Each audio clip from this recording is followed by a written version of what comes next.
Now, I've spent more time in this room than anywhere else in the universe.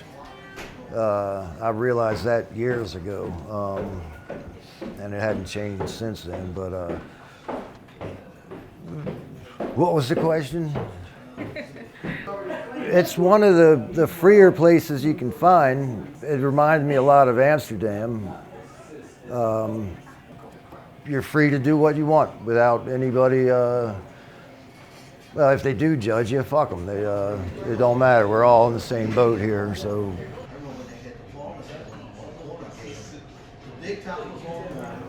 My name is Eric Myers. I'm a bartender at Mount Royal Tavern. Been here for somewhere between, I don't know, 30 years, maybe.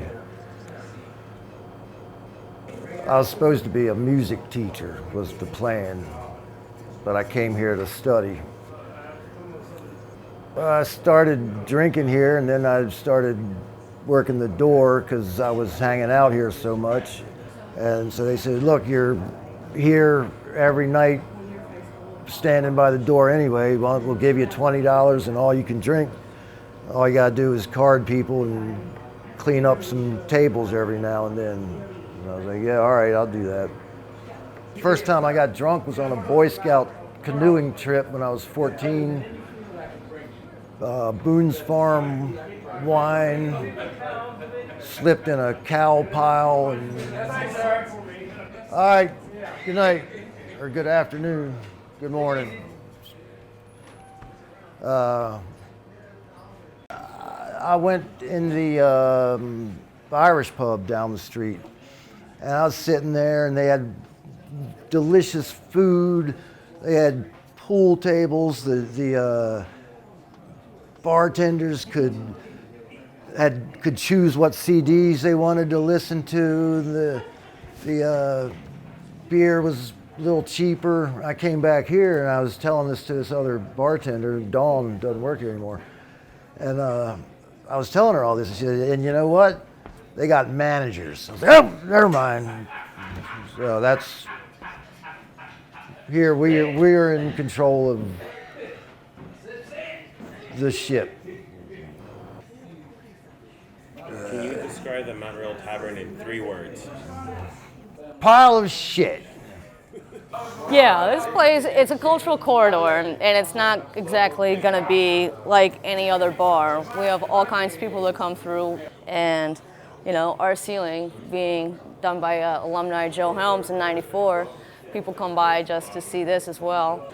And he actually moved down to South Carolina, became a muralist. But before the building next door was extended, he would go up on the roof and he rolled out the canvases to see how it was coming along. And he was also doing it before they let out a lot of good imagery of the Sistine Chapel. And when they went to put it up, they realized they actually had to cut it. And so that's why it's actually split, and there's a little bit of a measurement, so that's also why that spot over there is blank. A lot of people always say, how come you don't get it cleaned? And it costs a lot to get it cleaned. And because most of those stains are nicotine, and nicotine just gets in there, so that's a nice nicotine patina.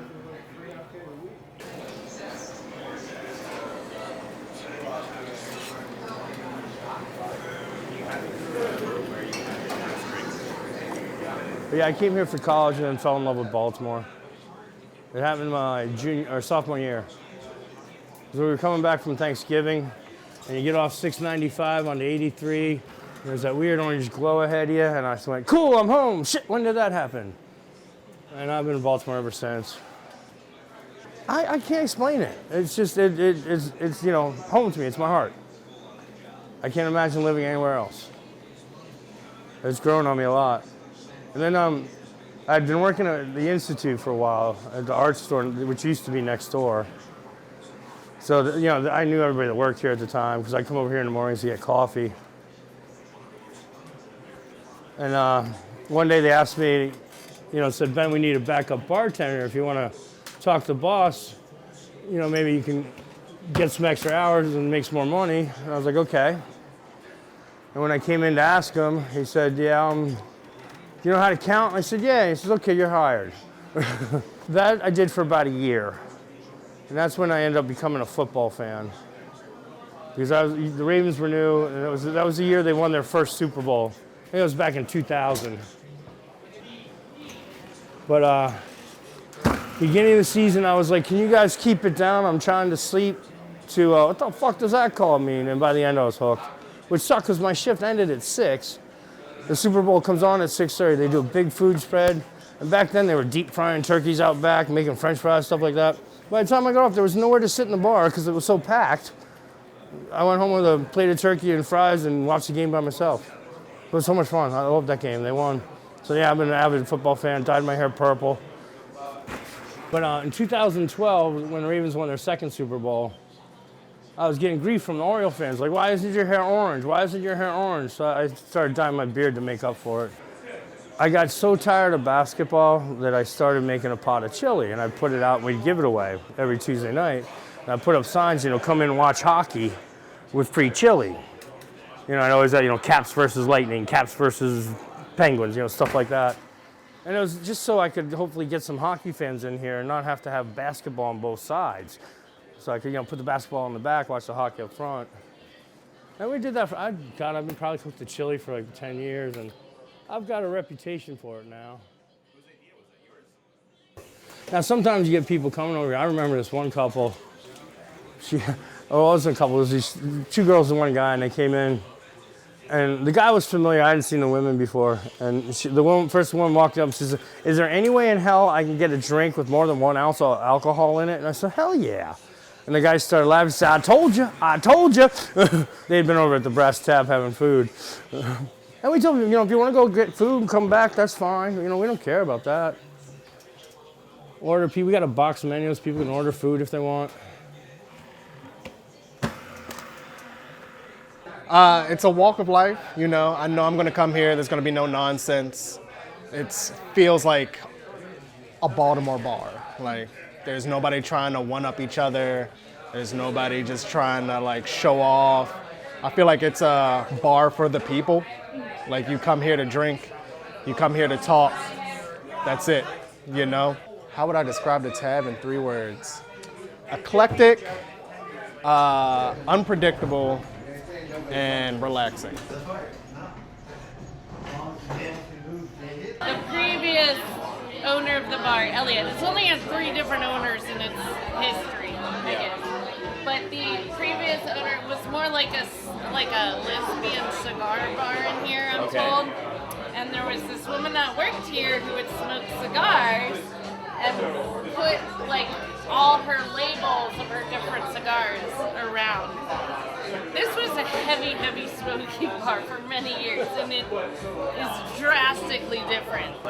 2010, they made a law you couldn't smoke in the bar anymore. And I was actually happy because I used to work the door, and I would have to empty the ashtrays. And let me tell you, the ashtrays at the Mount Royal Tavern were disgusting. They were about this big, in the middle of every table, and they had everything you could imagine in them. I guess more people came that wouldn't have when it was a smoking bar. Some people were very happy. Oh, I could never come in here because it was horrible and da-da-da. And then, eventually we got used to it. And then I'm actually thankful because I had to work behind the bar pregnant, and I could have never done that had it still been smoking. Right. Or I guess I could have, but it wouldn't have been a good idea.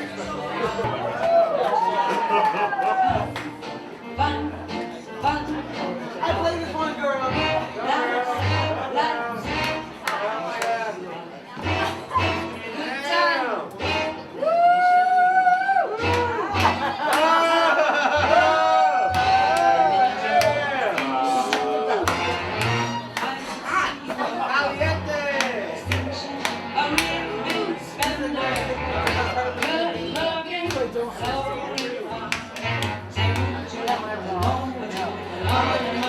Keep going.